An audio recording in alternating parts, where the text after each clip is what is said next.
Welcome friends to this fun backbend flow. We tend to round forward most of the time doing texts or working on our computers. And so this is going to help open up the front body by playing with various backbends. It's so important for backbends to open up your shoulders and your quads and to develop core strength front and back. Remember to always listen to yourself, your own inner guidance. And if you're not ready for something right now, that's okay. Just know that this is a journey and the journey never really ends. The journey is a way to get to know ourselves and play with our edge while at the same time respecting our limitations. So have a few blocks handy and we'll start on our backs, practicing tilting our pelvis forward and back. So creating space under our back with a forward tilt and flattening our back with a posterior tilt. And lift your legs up above your hips, reach your shoulders off the ground with your arms stretching forward, and slowly lower one leg at a time toward the ground, bring it back up, and lower the other leg. These movements should be slow and controlled. Using your core to protect your back, so you don't want an arch under your back when you do this. Hug your knees into your chest, take a little break, give yourself a little massage on your back. And we'll rock on up to tabletop. Start by just shifting your ribs from side to side. So stretching out the side body, keeping the back in a neutral plane, and feeling that motion from side to side. Now we'll begin to cat-cow. So as on the inhale, pull your heart forward, shoulders stay back, and on the exhale, let your back round. Again, move slowly back and forth so you can feel the whole spine moving. And don't just rush through it. This is a process, getting to know your spine, getting to know the back bendy part and the rounding part. So come into a neutral position, keeping your belly toned. Reach your left leg up and your right arm forward. And begin little pulses. So if you keep your belly lifted, if you keep your back in neutral without arching it, you won't be able to lift your leg up very far. Let's switch sides. So bring the right leg up, switch the left arm forward. And just begin those little pulses. Trying to keep your leg as straight as you can. So you're pulsing from your glutes, from your hamstrings. Bring your arm and leg back down. Tuck your toes, lift your hips up and back for a downward facing dog. On your inhale, roll forward into plank, and exhale, press back into downward facing dog. So we're doing these cat-cow spinal rolls. Again, moving with attention, moving slowly so you can try to feel every vertebrae in your spine. This is so good. It's one of my favorite things to do. And come back to your down dog.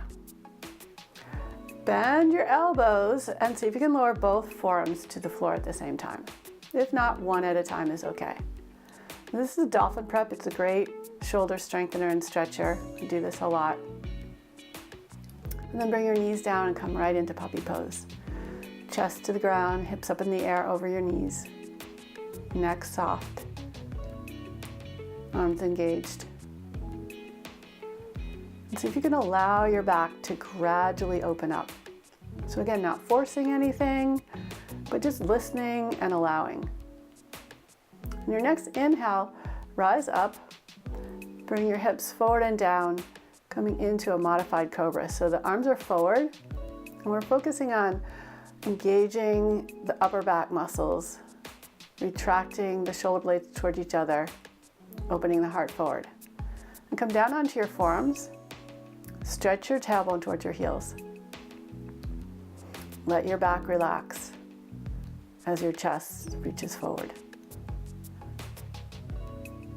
And bend your right knee, reach back with your right hand for your foot. Kick your foot back to stretch out the shoulder and then pull your heel in by your hip.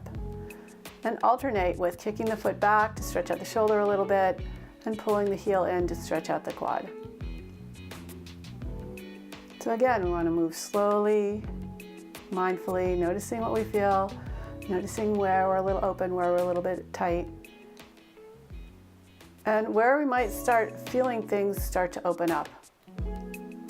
Let's switch sides. So hold your left foot with your left hand, pull back first, and then bring your heel in. Stretch your foot back, pulse the heel in. Again, moving back and forth with your breath. Feeling that extension in the shoulders and in the quads. One more time. And release your foot. Interlace your hands behind your back, lift your shoulders away from the floor.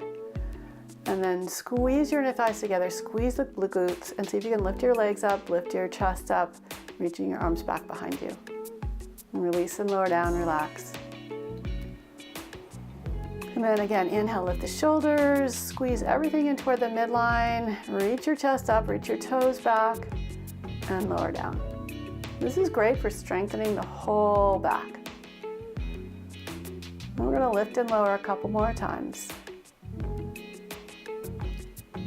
Squeeze into lift up, reach, reach, reach, and lower.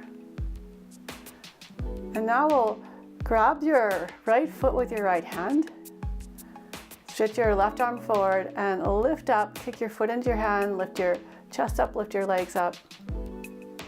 You can try different grips on your foot. And just like we just did in locust pose, we're trying to lift, elevate off the floor. So last one, kick your right foot back, lift your chest, lift your thighs, and release. Bring your hands behind you and just let them rest by your side. And we'll do the same thing other side. So stretch the right arm forward, grab your left foot with your left hand, kick your foot back, lift your chest and thighs up. You don't want to feel any pain in your low back. So a lot of this is using the abs, working the abs, hugging that midline, lifting up, engaging your legs, engaging the shoulders, and then relax.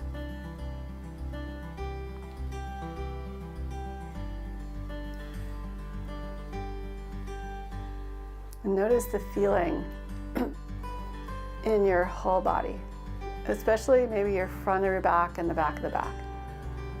Now we're going to come into bow pose. So bend both knees, reach back with both hands, kick your feet back, lift your chest up, and relax and lower. Again, it starts with kicking the feet back, squeeze in the midline, lift up the chest, heart goes forward, and relax. Again, push back through the feet, lift up through the chest, and lower down. One more. Inhale, lift up, push back. See how high you can get.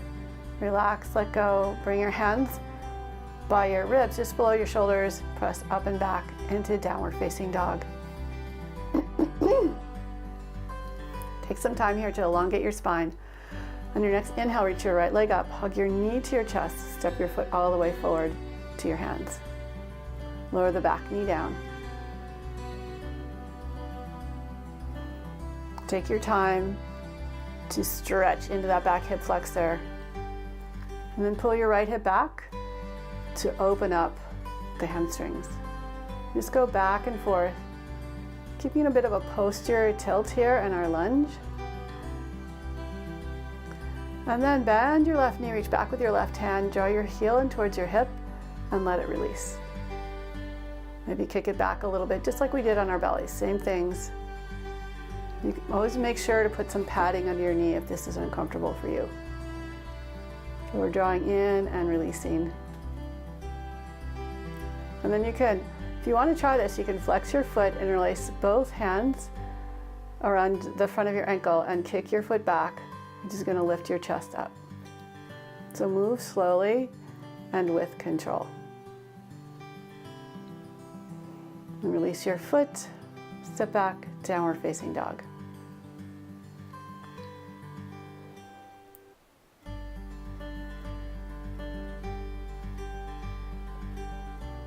On your next inhale, lift your left leg up. Exhale, knee to chest, step your foot all the way forward to your hands. Lower your right knee down. Place some padding under your knee if that feels good for you.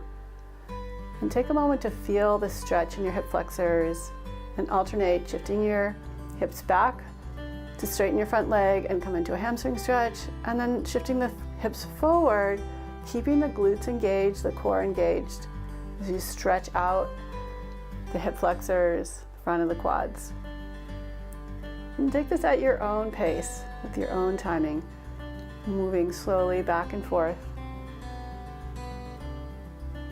And then bend your right knee, reach back with your right hand for your right foot, kick your foot back, and then pull your heel in. This is a pretty deep quad stretch, so take it slowly, and if you practice over time, your quads will start to open up. Everyone's going to be a little bit different in their process and how deeply they can go into this. And remember, what's more important than going deeply is to listen. Interlace your fingers around your ankle, start to press your leg back, flexing your foot, ending your toes for the floor. You can see this is a pretty big stretch for me. So just take your time with it and then step back into downward facing dog.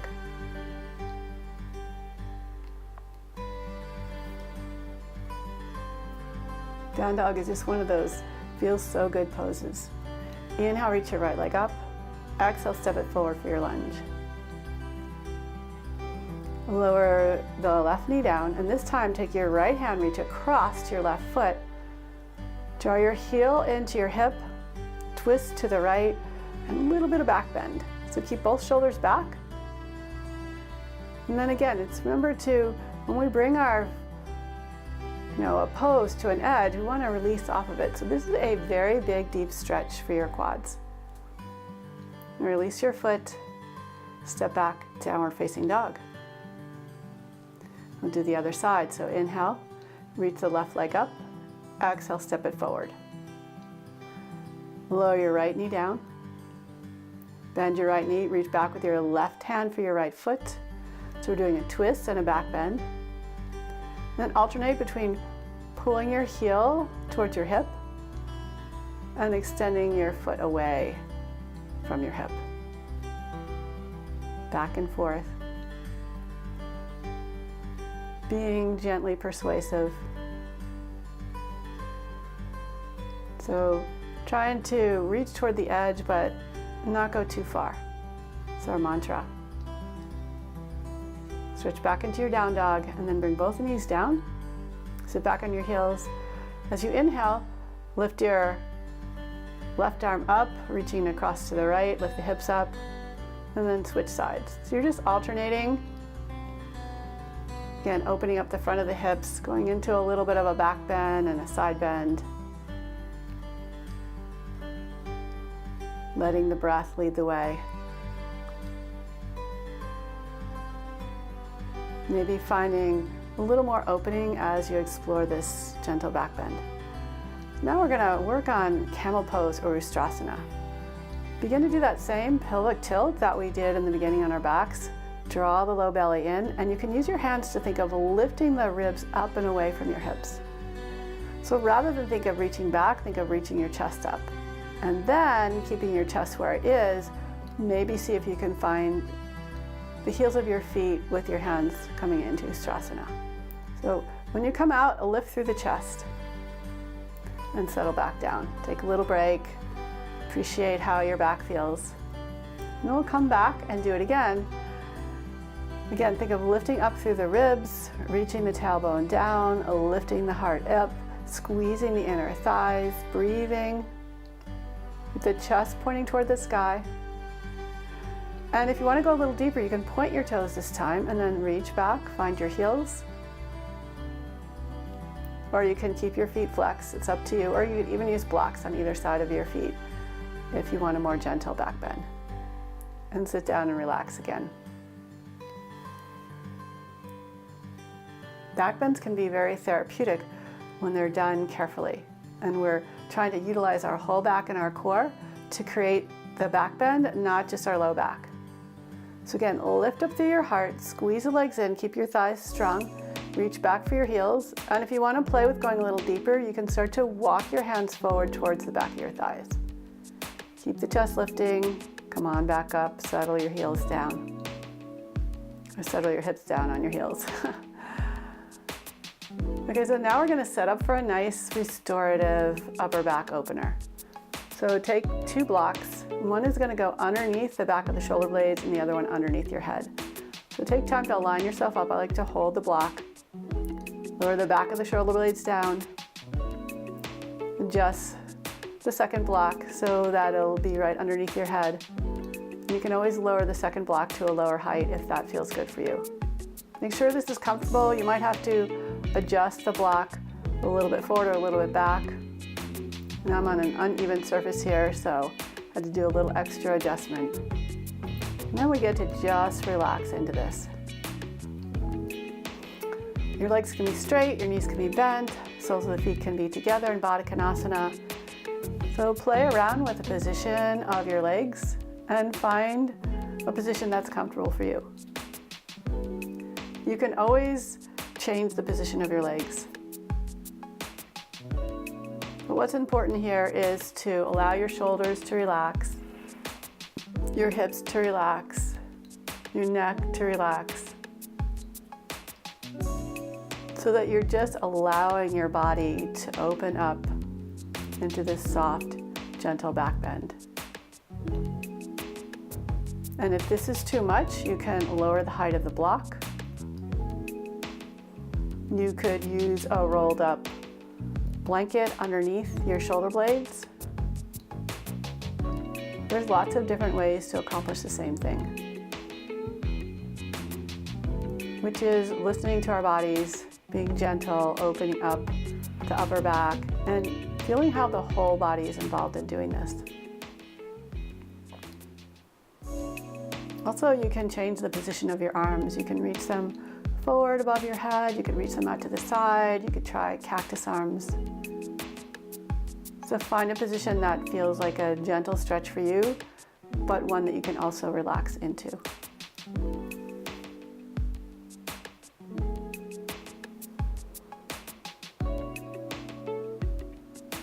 Don't be in a hurry. It's more important to listen and learn than to rush through things and feel like, oh, I did this, this, and this. But how well did you do it? How careful were you? How respectful were you of your body in this moment? Things are always shifting and changing, so it's important to stay present with how we're feeling right now. Now we're going to do some bridge poses. Bring your heels in by your hips, and if you can touch your heels with your hands, do that. Stretch your tailbone in the direction of your heels, and press into your feet. Lift your hips up. Start to lift up through the upper back, just the same place where you felt that block underneath the back of your shoulder blades, and then slowly lower down. If you can, hold your ankles. Try it. Hold the ankles, lift your hips up, walk your shoulders in towards each other a little bit. Keep the knees hugging in. Don't let them splay outward, but just keep them in line with your toes. And slowly lower your back down.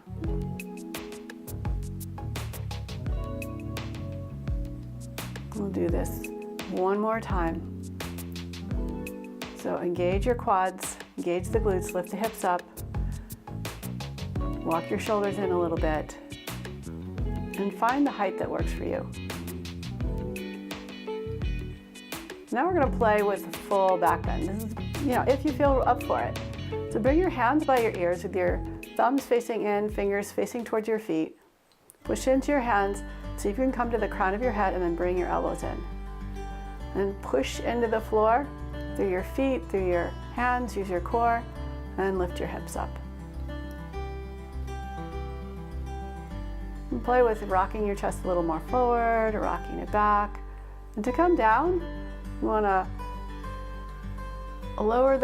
keep the elbows in, lower the top of the head down, tuck your chin.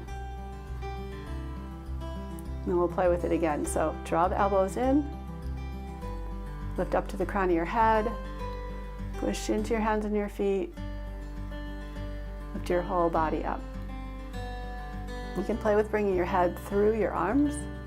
So instead of looking down, you're looking the direction your chest is facing. Do little rocking motions, maybe even lift the head a little bit. And lower down into the crown of the head, tuck the chin, lower the whole back down. We're going to do this one more time. So take your time, set up your foundation, squeeze in, lift the hips, come onto the crown of your head, and then push into your hands, lift your whole back up. And again, maybe just little gentle glides forward and back.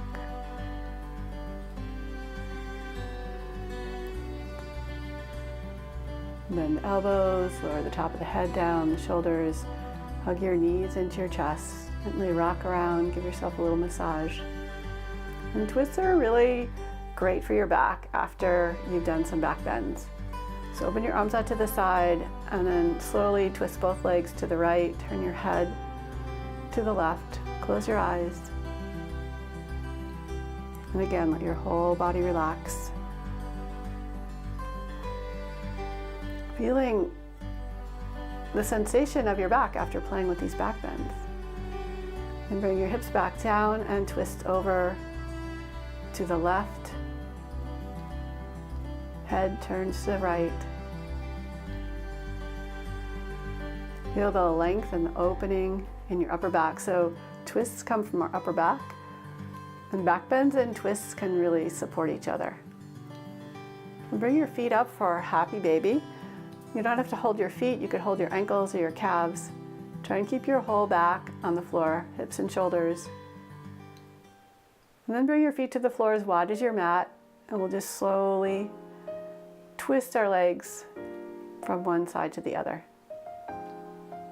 Moving slowly, feeling the stretch, especially on the top leg. And it's not just one thing we're feeling in these poses, it's a lot of different things. So there might be something that's more predominant, but it might feel a little bit different for you. Like you might notice something that another person isn't feeling so much. These poses in a way are universal, but they're also individual. So it's important to know how to modify, to listen to your body, to respect what your body is telling you, and to know that the body has infinite wisdom. So if you want, you can play with from Baddha Konasana, bringing the soles of the feet together and then stretching your knees away from your shoulders to stretch out the back of the shoulders. Maybe straighten one leg or both legs at the same time. Then come back into gentle rocking motion with the hips hugging in. And take your time, stretch out into your Savasana. Letting the whole back relax, taking time to position your shoulders and your hips in a way that allows you to really sink into that relaxation, to really let go. And stay in the Savasana as long as you would like.